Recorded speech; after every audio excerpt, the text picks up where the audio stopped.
hopefully, we still have like a lot of album songs to talk about. We left off. Oh my God. Yes. Um, oh yeah, the sample is called. It's a John Danksworth sample. It's called "Return of the Ashes" theme and shit. Okay. Now we're gonna get into another favorite track called "State versus Kirk Jones." This has an all-star studded cast. You had Rod Digger, Cannabis, Superb, Redman, Scared for Life, and guess who? Again, probably my second favorite track off this album because it takes us to the trial and stuff like that, and pretty much, pretty much and shit like that.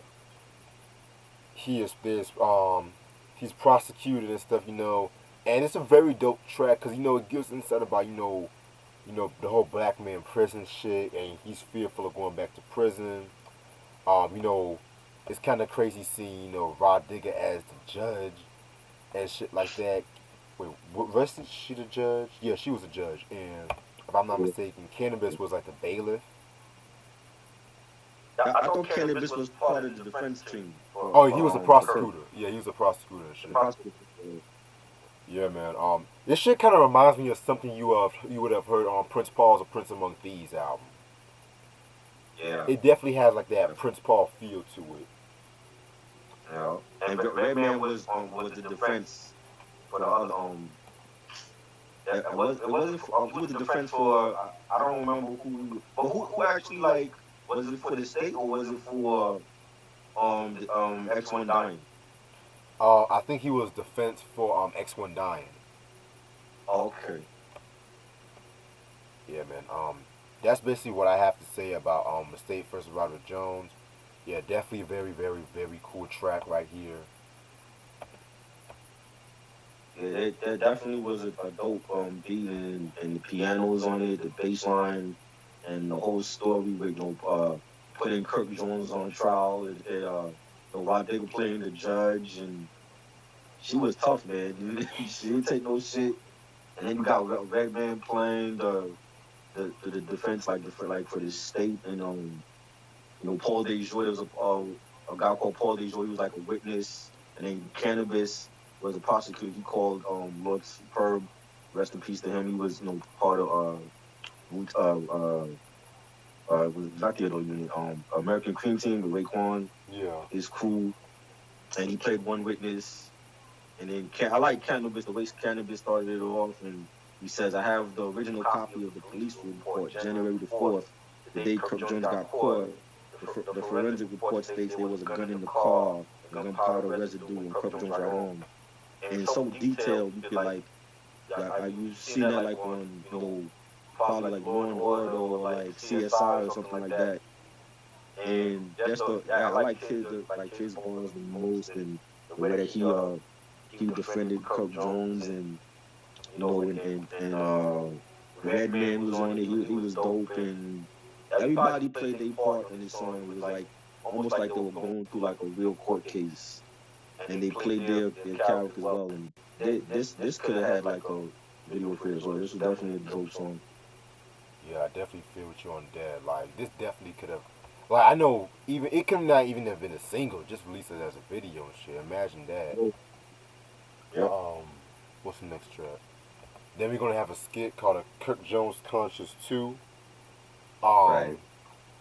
yeah, his conscious like, oh you locked up again, and stuff like that and stuff like that. And he's trying to call next thing you know he's trying to call his little brother and shit. So yeah, man, that's definitely what I Right. got from that skit.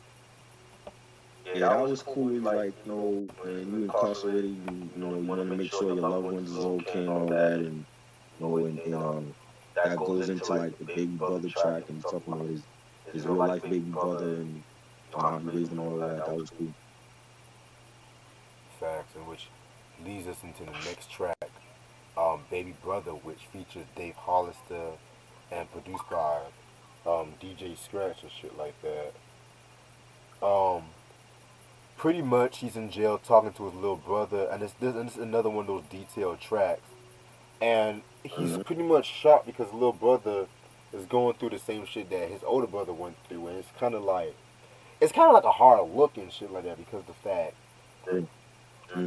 you would not expect that from your brother because you always want like your older siblings always want like their younger siblings to do well and not be like them, especially if they're caught in that predicament and stuff. So that's one thing I've always got from that track. Very dope beat from DJ Scratch. I like that beat. Yeah, very cool track. So very Yeah, soulful. like a 70s type of feel to it, Right. real melodic. Love the beat by Scratch and the singing by Dave Hollister, underrated singer. Love his singing and the sticky says, "Now you in the streets making the same mistakes I did. It got me nowhere, trapped upstate in his bed." And I thought it was dope and him looking out for his baby brother. I think X One got he died. I think he got killed a couple years ago. I don't know if it was in an actual car accident or if he got killed, but I think he passed away like years ago. Yeah, I heard about that shit. I don't know how he died himself and stuff, but Yeah, yeah, R.I.P. it's crazy. Yeah. Alright, next track we got is Cheating. cheating. This was a Rock Wilder beat. Um, I understood where it was, why it was needed, but it's probably my least favorite track off this album, and that's mostly to do with Right. the beat. You said what? No, I hear you. Yeah, and that's mostly to do with the beat. I just felt like the beat was a bit too. It was a bit too tame for Sticky Fingers and shit like that. Um, yeah, and it's and besides, like you never expect Sticky Fingers to make a song about cheating and stuff. But however, one thing I like about this song is pretty much how he's letting fellas know how you know your girl's cheating and shit like that. I love the line where he says, "She hang with hoes and you hate them chicks. Leave the club around 3, don't come home till 6. Probably met some niggas, she ain't going home. Claim the battery died on a mobile phone. You found her number, she swears she don't know who it is. She knows more niggas than you in the music biz." Like, and yep, he just letting that shit know. He's talking that shit about these cheating females and shit. Right. I think um it's kind of goes away from the storyline unless he was in his cell thinking about his shorty, if he even had a shorty, but when he came back home, coming because the album starts over him fucking some chick. We don't know if that's really his shorty or not.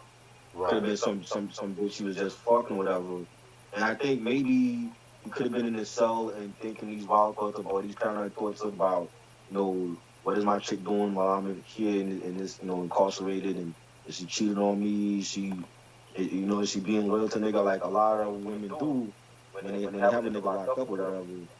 And I don't we didn't really get that. I didn't really get that with this song. It felt like it was out of place and it was just included on the album. It's I don't remember like the with the like an interlude going into that the cheating song. So it was like was it just added on the album, or was is it part of the storyline where he was thinking like these thoughts about his some the chick he was with or whatever, and what was she doing on the outside, or what I mean? But it was okay. Like the beat is like at that time during the 2000s, there's so many beats that sounded like that, like Right. the whole Oriental melody and shit. I'm like, they overused that whole theme on a lot of tracks during that time. So Yeah, I definitely agree with you on that. Definitely. And like I said, it sounded like a cheap Rough Riders beat because, Rough Riders was yeah, popular around that time. Everyone wanted to have that Swiss beat sound to it. like, Shit. like Quiz did that what's that joint off with ELE that had like that same Oriental melody for Buster. I gotta be listening. Um, forgot the name of that shit though. Just give it to me raw. That joint that had like that same Oh, yeah, that that did Oriental melody and shit. facts. Yeah, I love that song though, but like a lot of those songs were made during like the 2000s. Mm-hmm. Yeah. All right. Next track, What You Want.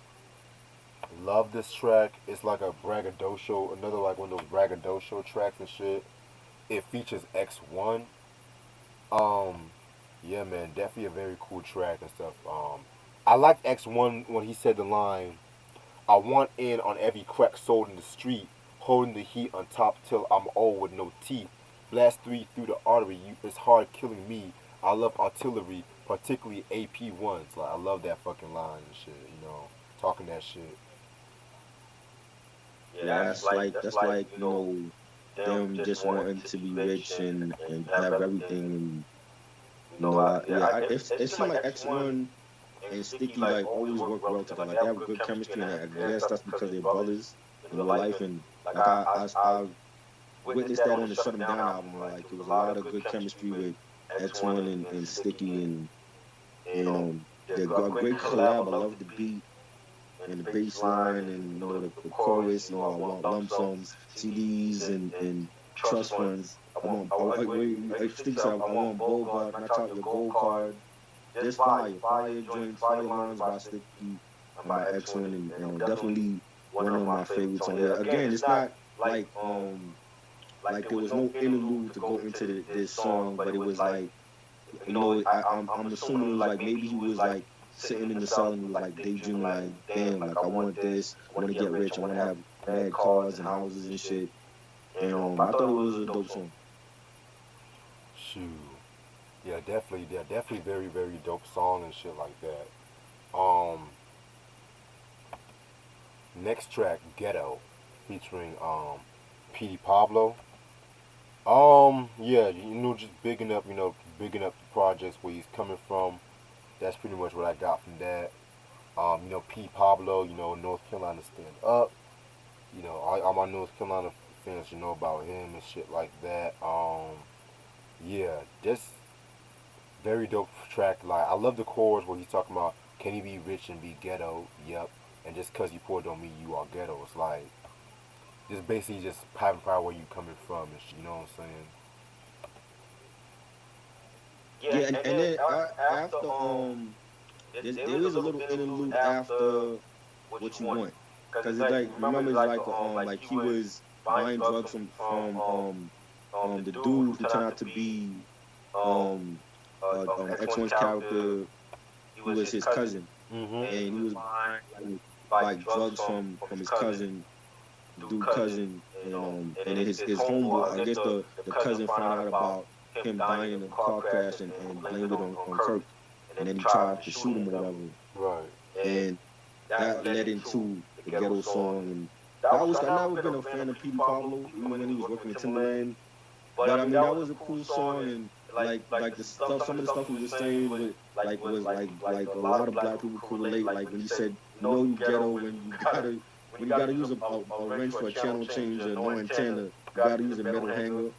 And he said, instead of he said, if you put on pantyhose instead of shaving your legs, you ghetto.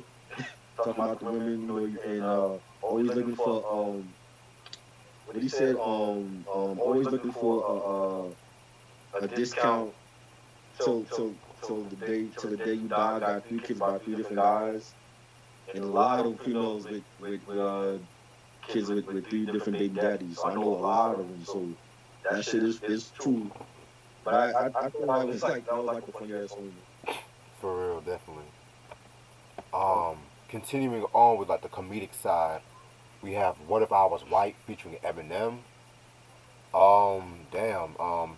Pretty much, Eminem turned the favor, and shit like that to Sticky Fingers. Yeah, definitely a very funny ass. Well, not funny, but it has this comedic, but it's like thought provoking and shit too. You know, he's wondering if he was white, would his life be easier?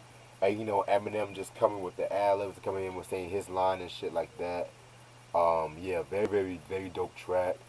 Eminem and Sticky Fingers have some dope chemistry with each other. Just noticing that shit. Yeah, because M is like, when he's in Slim Shady mode, it's like, yo, like his aggressiveness can match Sticky's own, and it's a shame they didn't do like a lot more together. But I felt like M should have been more on this song instead of the chorus. You know what I'm saying? Like you should have had a verse on there, and then this is like Marshall Mathers LPM, you know what I'm saying? Mm-hmm. He wasn't like it, like he was big, but and he wasn't working with everybody. So it was like if you get Eminem on your album, it's like yo, that was gold. Like Missy had M on the Real World album. That was a dope joint with him, and he I felt like he could have been featured more on this song. You know what I'm saying? But and and the beat to me it fit more. It sounded more like something that would have been on the Slim Shady LP. You know what I'm saying? Yeah. And I like it, and this song called caused controversy because of the stuff he was saying. Mm-hmm. Like he says, own my land, feel like an immigrant. If I was white, I would have thought OJ. I wouldn't have thought OJ was innocent. And when that shit happened in '94, a lot of people thought OJ did it or whatever. And well, he says if I was white, it wouldn't matter if I was rich or poor. Security wouldn't follow me around the store, which happens to a lot of. I talked about it myself. That happened to me many times, going to the department stores and security following you around to see what you picking up. So I definitely could relate to what he's saying, and it is a thought provoking song. Like what if you was white? Would you be stopped by the cops at a red light? Would you be stopped by the cops? Walking down the street with a hoodie on your head? Going to a store for some Snapple and Skittles or whatever. So it makes you think about a lot of shit. And I thought it was they're gonna call it controversial because of how he's putting it or whatever, but it's real shit that he's talking about in the song. So I definitely loved it. Shit. Controversy to me is just what people are afraid to say. That's the way I see it. And the type of artist Sticky, the type of person Sticky is, he wouldn't give a damn anyway. So Exactly. that's like, yeah, bring it on. Exactly.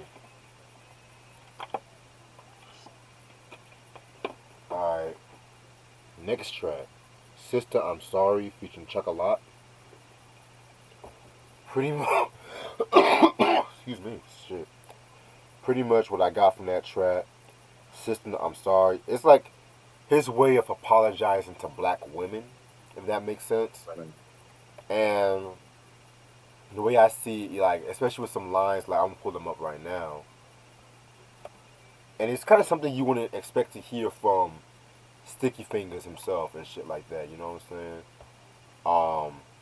He says some shit like, we abandoned you, left you alone, without babies in your hour of need, left you all by yourself to raise our seed, and all the times we made you go wild in court, and had to fight us just to get child support. And one might think that line is pretty funny. It's like, oh, she's arguing about child support, but in a sister's mind, it's just pretty much like that's like the closest thing like you will ever get to see like your kid and shit like that. You know what I'm saying? Because it's just sometimes it's just Sticky Fingers saying he's seeing it from a black girl's perspective. If that makes sense. So yeah, very very dope track. The beat by Big D is definitely very cool. Yeah. Yeah, this is something different. Like it's something that I never heard Sticky do. And I mean, you got to think maybe the label wanted him to put like a lighthearted song on here because there was so much other controversial shit going on, Right. and like let me just slip this song on here for the women and something something for them instead of fucking them with whatever's on the album. And I thought it was different. He says, "I'm sorry, sister, for all the times we used you, hurt you, beat you up, battered and bruised you, and just paying homage to women." So it was something different. Yeah, definitely very different track right there. Alright. Next track we have is Get It Up featuring Firestar, aka formerly known as Federal Star. Yeah, this was the era when he wanted to be Firestar, which I'm gonna do a first time listen because I'm always intrigued to hear that album. I might just do a first So time listen to that. I had that sample. It was bad, bro. Um, but Bad. Reg- regarding of the name itself, I felt like this track was pretty dope, vintage Onyx, um, Federal started definitely doing his thing and shit like that. But we all know everyone's favorite member is Sticky. At some you know, everyone's favorite member is Sticky and shit like that. I mean, Federal Star is cool. Like, don't get me wrong, Federal Star is cool, but general opinion, people want to say Sticky is that nigga and shit. But yo, Yeah, and it's two different versions. One with Firestone is one without him. with who? Like the video doesn't have Firestone. Oh wow. You know what I'm saying? Like, and that's the only video I've ever seen for the like regarding this album. Like, I didn't even know he released anything else because they barely played that video. But the video version is just Sticky's version. There's no Firestone on it. And I don't know why they added Firestone to another one, but I like the song. I think the beat is fire, the bass line. I like the lines where he says, "My manager, the chick name is Helen Wade. Need a free toe, just go to Helen Wade." you know, he said, fire marshal said it's Tupac. What ducked the law on the guest list? Bogart and rush the door. Just Sticky being Sticky, and that was a great first single. But they could have the record company could have did more to promote the album. But I love it though. Yeah, man, very, very, very dope track. Um, that was Get It Up. Next track we got is it's the last skit, the Kirk Jones conscious and shit. Um, Pretty much, his conscious saying, try contemplating with him and shit like that over the bullshit and stuff like that. And then Kirk Jones is letting it be known that he's about to do this shit. So yeah, Yeah, he was like talking himself and saying like, "Yo, I gotta get this money. I'm not going back to prison." And we hear that a lot of times, a lot of cats that have been to jail. They always say, "Oh, I'm not coming back," and then they end up coming back. Later, could be like a day or a month later, they end up right back in prison doing the same shit. So right, then that's like what it was about. for real. And it's a damn shame and shit like that, but shit. Yeah. Um, Then we get it leads up into licking off in hip hop. Love this track. To me, this is like one of the most lyrical tracks off this album. Um, Right. this features Columbo, the Shining Star. He's just talking his shit. You know what I'm saying? And Mhm. it leads us into he's running from somebody that lands up in the roof and shit like Right. that. And he's like, I ain't going back to prison. He's like telling the cops, I ain't going back to prison. And he just said, I'll see you in hell. He kills himself. But like back to the Right. song, there's this one line where I fucking love where he says, "Add you and your crew to the MENU. I got bloopers of your death and I drew it in myself. I want the job done right. You gotta do it yourself. My code defending my conscience, my mind afflicted with monsters. Kill a nigga over nonsense for 5 cents. You a glutton for punishment. I'm a nigga running shit. Your breast stank that cuz you be talking that ton of shit." Like I love that fuck. I love the way he was flowing in that line and shit like that. Yep. Yeah, that was a cool song. He said, "My block so hot, step outside and get sunburned. Unless you're talking business or money, I'm unconcerned." Love that shit. Love some of those lines on there. And yeah, it was a cool song. Not one of my favorites, but definitely like we like at the end of the album now. So it's like the majority of the best tracks we already discussed. Right. And then it ends off with "Wonderful World," which pretty much his cover of the Louis Armstrong song. This one kind of went through some controversy because the fact that there was actually two versions of this track, and pretty much I think the original version, Louis Armstrong's estate, they didn't like the fact that Sticky made his version, which was talking about like violence and drugs. And so, in order to get the song on the album, I think Sticky Fingers had to write a letter asking for the song to be used and stuff like that. And so they granted him the permission, and he pretty much they said under the condition that he cannot change a single word from the original version. So yeah, so That's great. this was crazy as fuck and shit. You know what I'm saying? Um, so yeah, this is pretty much his version of the original World song. I've heard original version a while back ago, and I pretty much like the original version more. But Right. yeah, I just felt like it was very unique and shit like that. Pretty, but at the end of the time, at the end of the day, it's kind of like end the album off in a somber note. Yeah, it's like what happened to him? Like, did he live like a straight life, or did he go back into the street shit? You know what I'm saying? Like, we didn't get that answer, so it was like you end off the album like this, and then he's singing, and he sang sounded horribly singing it at that, Oh and god.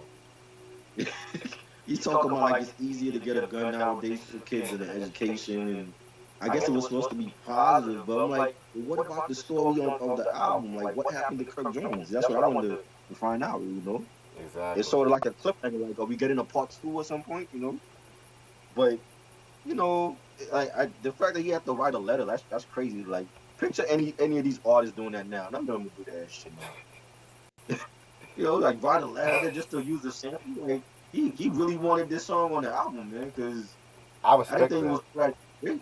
Shit, I respect that shit, low key. But yeah, man. That is the whole of the album. Overall, very dope album. His best solo album, if you ask me. What it's a very unique album that, and Sticky Fingers definitely went out of the box with this one, in my opinion. Um, all the songs definitely fit well together. It definitely syncs together. The sequencing is amazing on this project. Production is very dope too. Besides the cheating song, which I could have done without. I just felt Right. like it was a very dope album. Um, yeah, man, it's definitely. I would put this next to All We Got Is Us, if you ask me. That's how much I love this album and shit. But I'm gonna give this a 4.5 out of 5 mics and shit. This is Sticky Fingers with the Autobiography of Kirk Jones, aka Black Trash.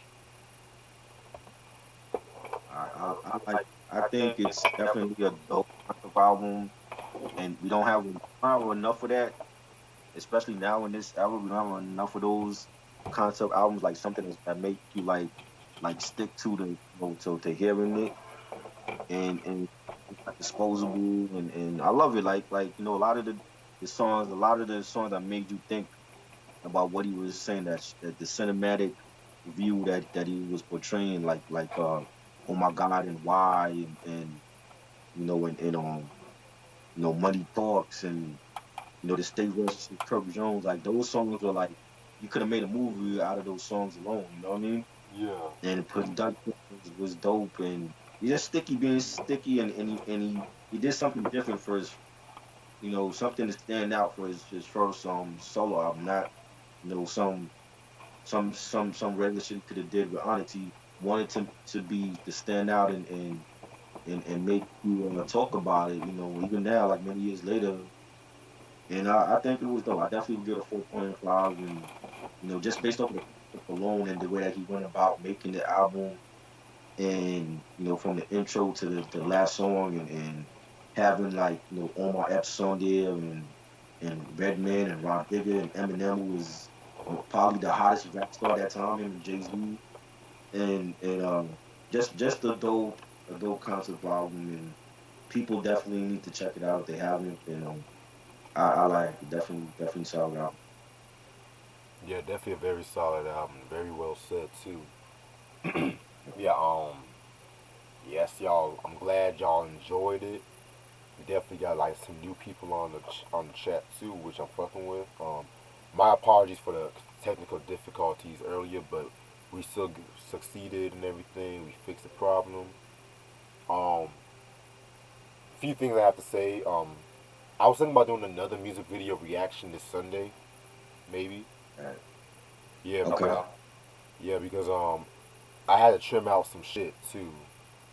I don't know. Right. I don't know how much I trimmed out, but it's still gonna be shown. It's just gonna just bear with me and stuff. When is the Hammer one premiering? You said which one? Hammer one, the one that we talked about, the Hammer one, and the Ron Artest one. Yeah, that's the one I'm talking about. Okay, okay. Yeah. Um. Also tomorrow, I want to say maybe 8:30.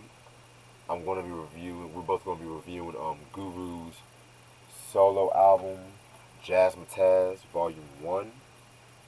Um. Um, Yeah. Definitely cannot wait to talk about this one and shit. yep. For real.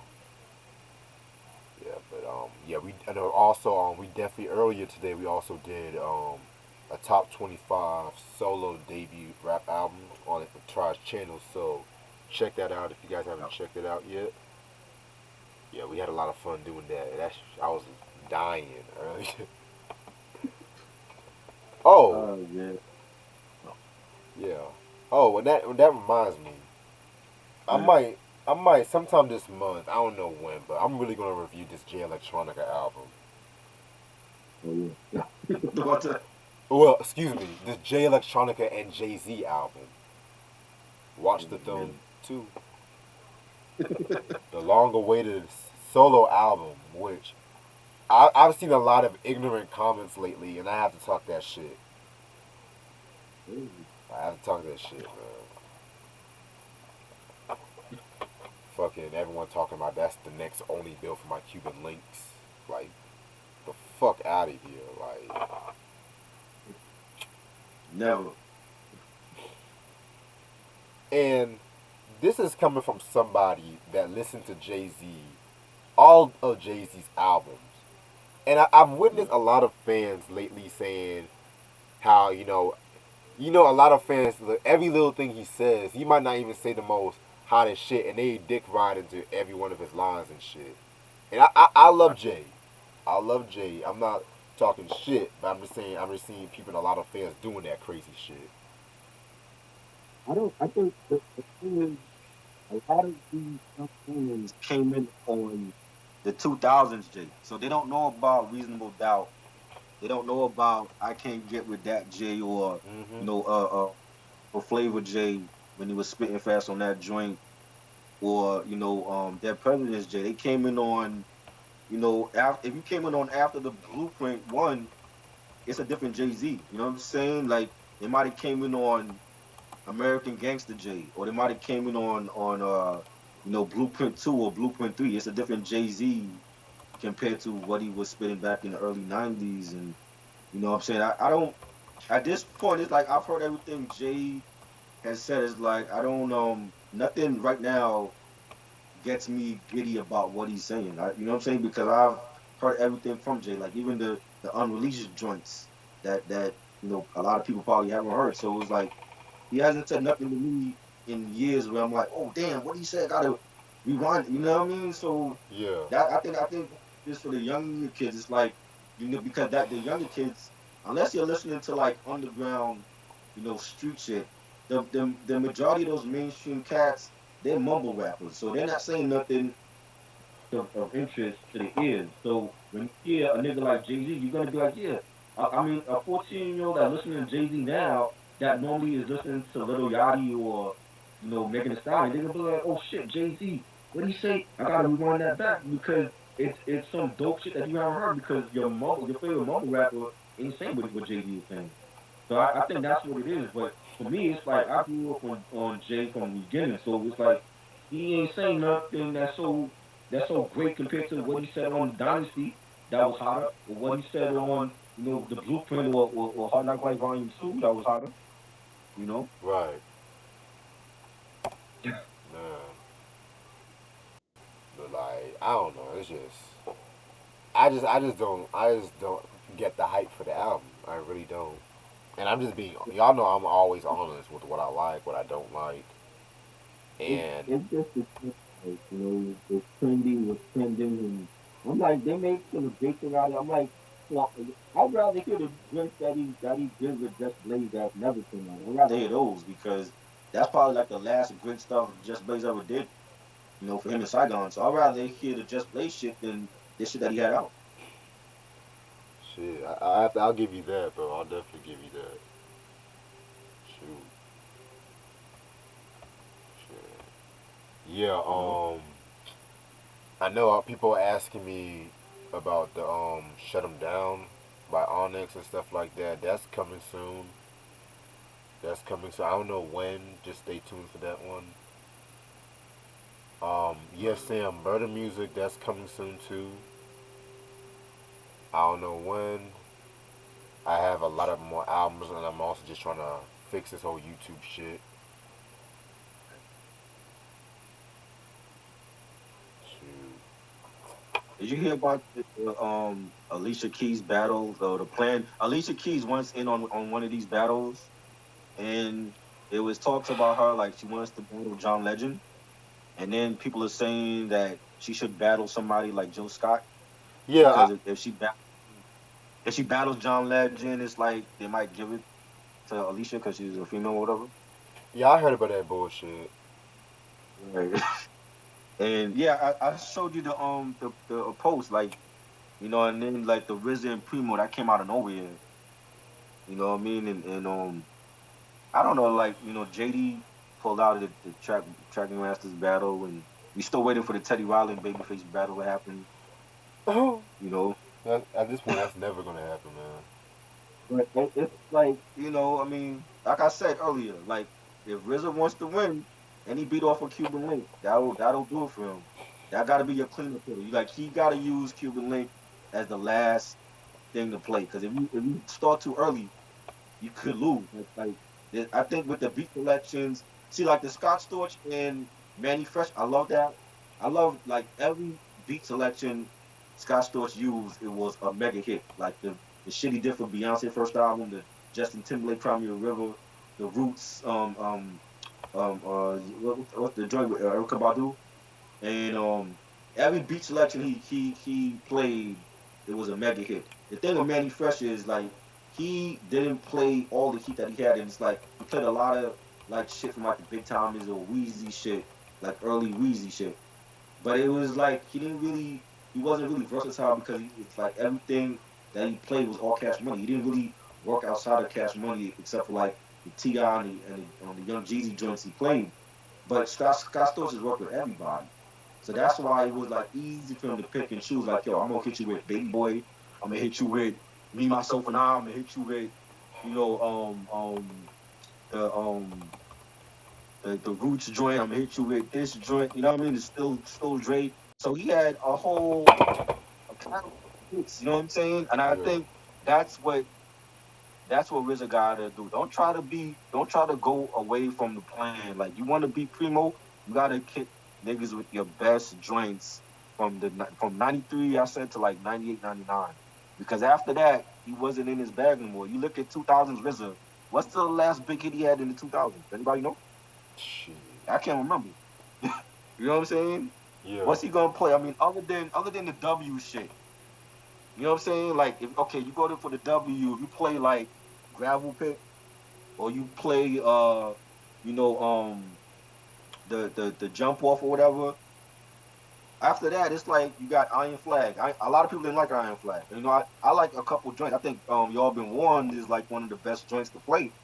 But a lot of people didn't like Iron Flag, and everything else was like 8 diagrams. But you gonna play that shit? So he got to Oh play like God.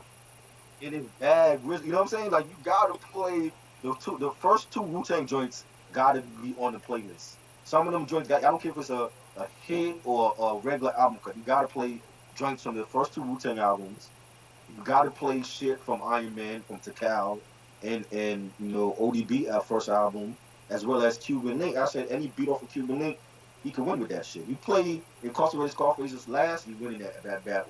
You play Criminology or Rainy Days, Glaciers of Ice, you winning that battle. But if you go into like some other shit, he's playing like 2000 shit, he gonna lose. He gonna lose, and he gonna lose bad. You know what I Yeah. mean? Because Primo got his joints lined up like MCs act like they don't know. KRS got that shit, and that's not even from Returning the Boom Back shit. That's not even counting that album. You got heat all over that album. You got the shit he did for Royce. You got the shit he did for the Gangstar shit alone. You know what I'm saying? So it's like I want to see what type of beat selection RZA got. Right.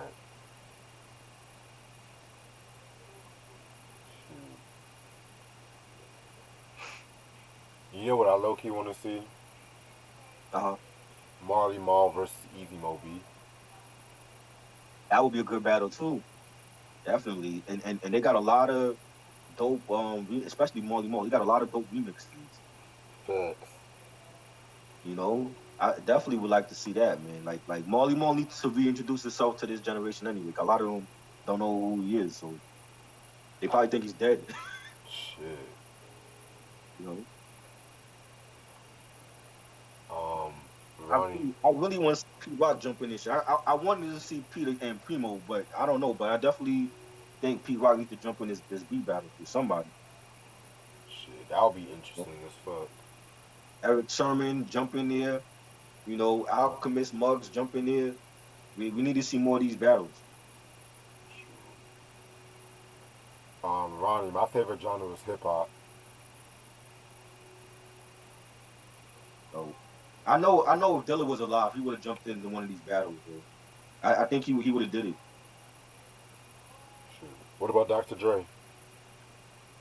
Dre could do it, but Dre is like a billionaire. He don't need to do it. Like he should do it for the culture, but knowing him, he probably won't. But I definitely feel like if Dilla was alive, Dilla had so many like hundreds of beats. He definitely could have won any of these battles. You know what I'm saying? But I would like to see more of them jump in here. Like it shouldn't matter what's their status. I heard people say like they want to see like Mary J against Beyonce. I'm like Beyonce ain't gonna do that shit because it's Beyonce. You know, she got a certain type of image to maintain. She ain't gonna do that shit. A lot of them ain't gonna do that shit, but the ones that we getting, we should be grateful that we getting them because they don't got to do it. I mean, they need to do it. There's nothing else better to do. Like you got to stay in your house and find creative ways, to pass the time anyway. So why not do it? Yo, Alonzo. I don't think Moby is underrated, but I definitely just he definitely needs more respect. I think he's underrated. I mean, because when you look at like producers of the '90s, like 9 times out of 10, he don't get mentioned. It's always Pete, Primo, Eric Sermon, RZA, Dr. Dre. But Mo B is like second tier. Like he's like an NBA star, but he's like not on LeBron level. He's like second tier star, NBA level. You know what I mean? And even when they do mention Moby, it's always Ready to Die and Me Against the World, the shit he did for that. Right. Which, It's not granted, the only thing he's done. right, the shit he did with Big Daddy Kane, Right. Exactly. another victory. You know what I mean? The shit he did for, who else he produced for? Who else he produced for? Oh, Miles Davis alone. Yeah. Like niggas never know he produced for Miles Davis. Miles Davis handpicked him to produce his last album. Right. He did shit for King Just. If y'all remember King Just, No Flows on the Rodeo. He did a lot of like for like artists that only had like 1, 2 albums out, and that was it. Yeah, Craig Mack. Craig Mack, yeah, Flavor in Your Ear, Get Down. He did them shits. I need to get that Project Funk the World album. That his album is cheap, but I still need to get my hands on it. Yeah, Yo, Ronnie, Pete Rock is my nigga. love P Rock. Peter and Primo was 1 and 2 for me because I grew up. Same. I played them the most when it comes to like stuff they did for other artists as well as their own groups. So Yeah, man. Like to me, like when it comes to my top five, Primo, Pete, Molly Mall, um, Prince Paul, J Dilla. yes, and Prince Paul is underrated too. That's another underrated producer. Oh, imagine Prince Paul, Large Professor in the beat battle. Professor, that'd be dope too. Yeah, definitely. No, Yeah. Q-Tip. Q-Tip is highly underrated when it comes to Ooh, beats. yo, and Ronnie just mentioned Tip too. Yeah, definitely. I agree. Q-Tip definitely. Like the stuff he did for his own solo career and like the stuff he did for Tribe and for other artists, definitely an underrated producer. Hey, I see Christian agrees with you. He said if RZA put Cuban Links last during IG, he would win. Yeah, I mean, like Cuban Link or Iron Man, any of those beats on those albums, Liquid Swords. That's how he got to finish because I can't imagine him. I don't even know what he's gonna pick number one, but I can't imagine him not ending with any of those beats on those albums because unless he end with like Wu-Tang shit. If you end the battle with like anything from like the first album or Wu-Tang Forever, you good. But if you play like some shit from the 2000s, I'm like. RZA wasn't in his bag in the 2000s. He had a limit. Like from 93 to like 98, 99, he was in his bag. He made like the best some of the best shit for Wu Tang, and that's their legacy was like in the 90s. In the 2000s, Ghost is the one that kept them relevant, and he was the most consistent out of the clan. But he wasn't producing everything off of those Ghostface albums. You know, like Pretty Tony album and Bulletproof Wallace and all that. He didn't produce all of those joints. You know what I mean? He did like I know Supreme probably tell he produced like a couple tracks, but he wasn't like producing like everything for Ghost like he did with Iron Man. So it's like he gotta to beat Primo, you gotta go in your '90s bag and pick out those albums to beat him because I'm like if you pick out some other shit, you gonna lose. Facts. You know, can you imagine if Primo ends with Drake, or if he ends the battle with MC Zack like they don't know, and RZA pulls out some shit from 2004? Like, what is that? You know what I'm saying? Or shit from A Better Tomorrow? Like, oh no, Oh you God. lost, man. You know?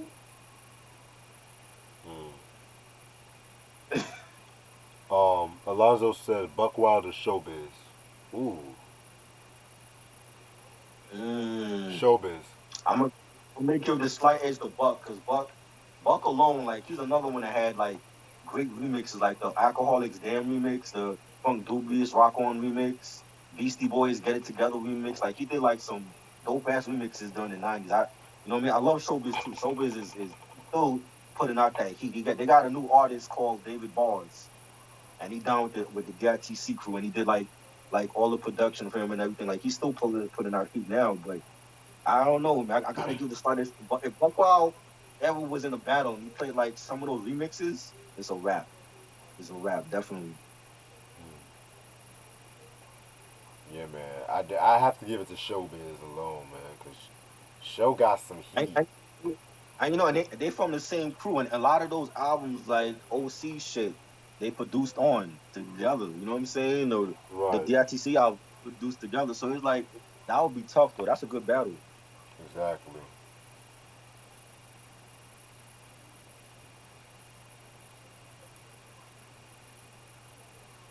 Let's see what else people say. Havoc or Diamond D. Sam said that. Havoc. Diamond D. Oh, Havoc. I would say even Havoc. He's another one that I felt like he was in his bag from like the infamous album to like I want to say the murder mixtape. I don't know if that's an obscure joint that a lot of people haven't heard. The murder mixtape. Yeah, yeah, he still had fire on that joint. That was like what like 02, 03 that came out. Mm-hmm. That was before they got doing it. But I think with Havoc, the minute Alchemist came on board, like when he came on board for like producing on murder music, Havoc took a back seat production wise. A lot of those joints, Quiet Storm, and a lot of those joints on the Alchemist, you know, the realest. That's Alchemist. I think that was the first beat Alchemist gave them. Was that joint, and he produced a lot of their stuff after Murder Music, and even with the mixtapes. And I think that like even though Havoc to me was one of the best, I feel like Alchemist like made like they like overtook their sound after he joined them, but that would be interesting to hear. 'Cause I know Havoc's got like a lot of unreleased joints that were never released before, and he's supposed to be doing a whole album with Method Man now, supposedly. Oh wow. So I don't know how that's going to hear. I know they got a single out. I forgot the name of it. There's a video out with him and Method Man. He's supposed to be doing Method Man next album. So I don't know. Diamond D, I definitely got to give it to Diamond. Cause Diamond, he's another one that's still putting out heat. You know, the Dime Piece Part One, Dime Piece Part Two, and he's still putting out some fires. So I don't know that'll be hard. True, true. Yeah, but listen, try. I'm gonna call it a night and shit like that, cause I gotta finish up some homework for the night. Um, All right, cool. thank y'all so much for watching. Let me put my camera on and shit. Um, thank y'all so much for watching this vid. As usual, I just put the album up, but the album Sticky Fingers, Black Trash, Autobiography of Kirk Jones. Check that shit out. And you guys follow me on Instagram at MCRegMusic. Follow me on Twitter at RealReg1. And like and subscribe. Hope you guys have a wonderful night and stay safe. Peace. Peace.